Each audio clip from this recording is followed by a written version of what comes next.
At around 2 a.m. on a cool November night in 1901, 42 men in Mexico City danced carefree and happy, unaware that in less than an hour, all but one of them would be arrested in a surprise raid by the police, who claimed that they had no permit for their party and that their gathering was an assault on public morality. Their crime? About half of the 41 men were dressed in ball gowns instead of tuxedos, and all were likely homosexual. This event was coined El Baile de los 41 Maricones, maricón being a derogatory term for a man who is too feminine and not masculine enough.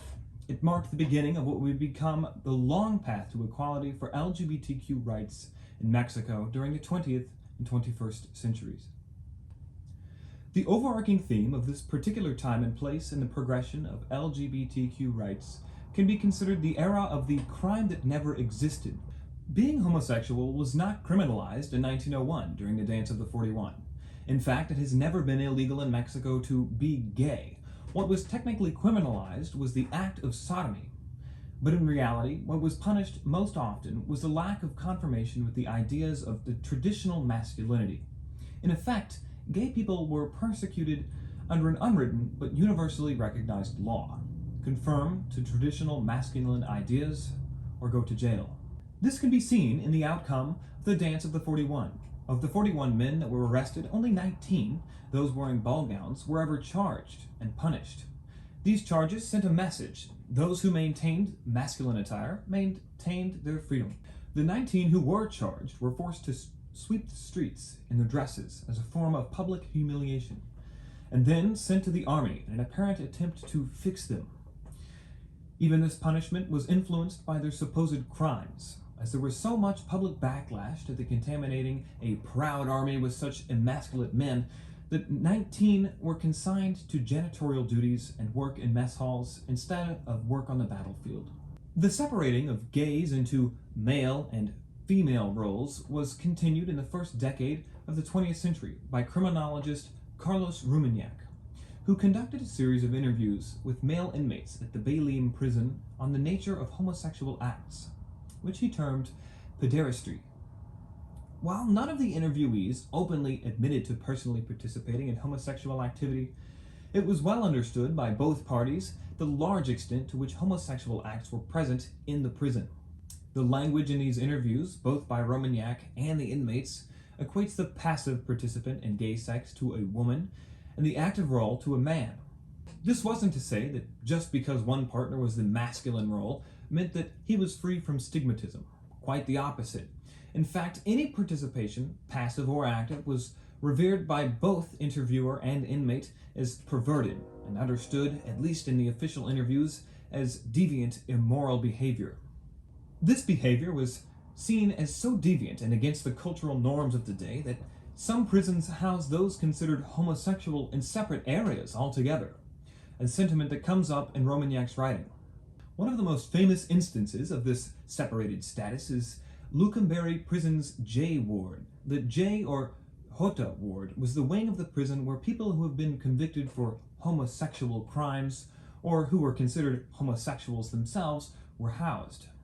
The physical J Ward may have been relatively small, but the area it occupies in the collective consciousness of the Mexican LGBTQ community is difficult to overestimate. While the last prisoners were transferred out and the prison was closed in 1976, Yoto is still used as a term for effeminate or gay men, similar to how something like fag is used here in the US. This photo from 1935 shows prisoners arrested for homosexuality on their way to the J Ward of Lucumberry Prison. This photo also illustrates the defiant nature adopted by gay men over the course of the 20th century. In the early Romagnac interviews, even the prisoners contended that homosexuality was perverted and undesirable.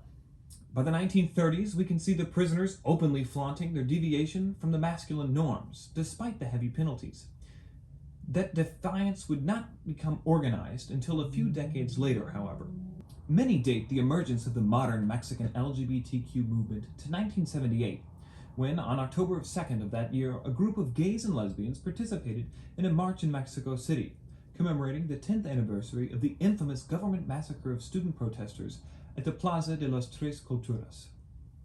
Today, that contingent's appearance is often regarded as the first Marcha de la Orgullo Homosexual, or Homosexual Pride March. Although the first march formally organized as such was actually held in Mexico City the following year.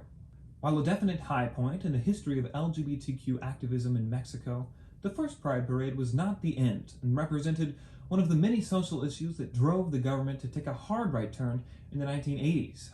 At the end of his term, on November 26, 1982, President José López Portillo signed the Regulation of Obscene Objects and Publications into law. The regulation used vague language to criminalize all publications that might contain any material, written or visual, related to sexuality.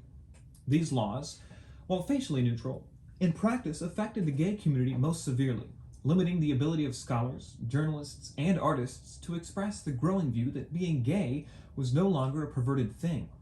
Miguel de la Madrid further exacerbated the divide between the far-right government and the LGBTQ activists by increasing the penalties associated with violating Mexico's moral renovation. The Lambda Group for Homosexual Liberation said, quote, "It is degrading that citizens are considered delinquents only because they are unemployed or for their homosexual preferences. It is clear that the raids constitute a discriminatory act against the most vulnerable sectors of society. That in addition to the economic and homophobic oppression that they suffer daily, they must also suffer the persecution of the police." End quote. The far-right push in Mexico eventually subsided, and in 2001, nearly 100 years after the 41 men were arrested for the defiance of social norms, an amendment was adopted in Mexico's federal constitution, prohibiting discrimination based on sexual orientation. And today, same-sex marriage is recognized across every state in Mexico.